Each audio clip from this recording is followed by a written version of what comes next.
Okay, so if you've been following along on my stream, you know that I've been working on my Skyscale for the past few months, chipping away at it as I can. Now, if I were to go ahead and speedrun it, I could probably get that down to about a week of semi-hardcore grinding. Now, in this time, I learned quite a few things that have simplified the unlock, and that's what I'm going to share with you today. It's free real estate.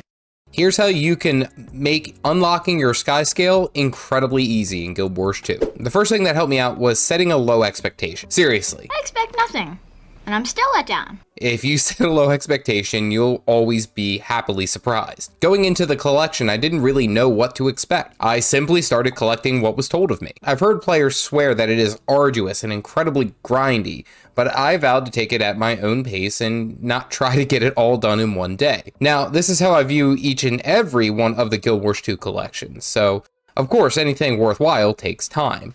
But just having the expectation that it will take some time and not to fret about getting it all done as quickly as possible really helped me out in the long run, as if I made a little bit of progress, I was just happy with that. Chip away at it and eventually you'll get it done. The next thing that helped me along was actually having the Griffin. I know that this is an entirely different collection and easily one that new players dread because it costs 250 gold to unlock. But being able to glide essentially from point to point or cover great distances very, very fast or even scale up mountains fairly quickly, I was actually thoroughly surprised how often the Griffin came in clutch. The Griffin can only be unlocked after completing the Path of Fire story, and then there is a brief collection of eggs and items that are sold at Renowned Hearts. The problem is that each of the vendor items cost 25 gold each, which cause a lot of players to not even want to move on the Griffin because they know that it's going to be a steep cost for what little coin they may already have. But having said that, the Griffin simplified quite a bit of the Skyscale collection.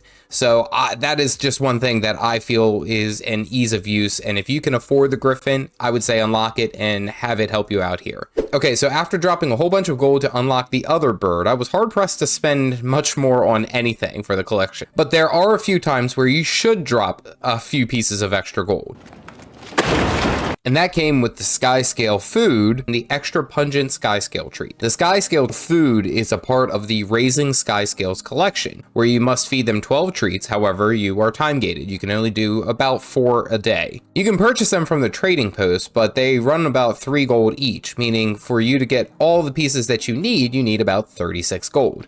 You can mitigate some of this by making it yourself. You need to follow this recipe at the Mystic Forge, and you can purchase most of the materials off of the trading post and then toss them in. Except for, and please note, the charged quartz, which requires 25 quartz to be created at a place of power, mainly hero points. You can charge the quartz here at Queensdale once per day, and this can lower the cost quite a bit actually. The next is the extra pungent Skyscale treat, and this comes into play with the Skyscale Lost collection, where you basically have to run all across Tyria to find your Skyscale. Now, the trick is that a lot of the points that you have to get to are either at the end of jumping puzzles, or they are for world bosses. The extra pungent Skyscale treat automatically summons the bird and gives you credit for that particular collection piece you were near. You are given one when accepting this collection piece, but I did buy an additional one to help move things along, especially for the Augury Rock event at Elon Riverlands, and then the Mark II Golem, because I always feel like they are live when I can't even log in, so I didn't want to bother. They're not cheap, running at a price of about 6 gold per, but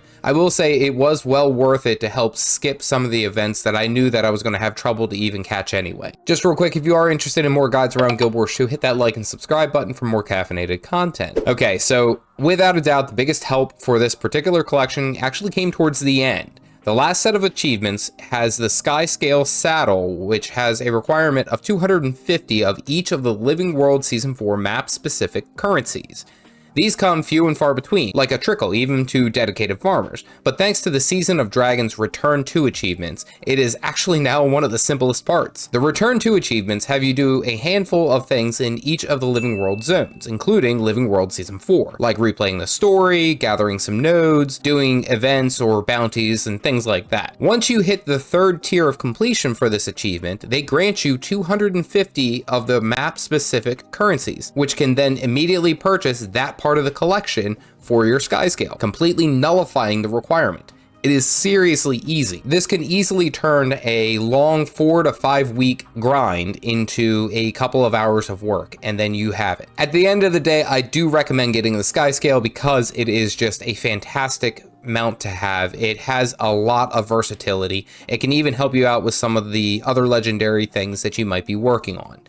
And again, these are all suggestions and by no means what you have to do. But I found that this was perfect for me and how I worked on this particular collection, without it being too much of a struggle. If you are curious of seeing some of the main struggles of new Guild Wars 2 players, click this video here. Stay caffeinated, folks.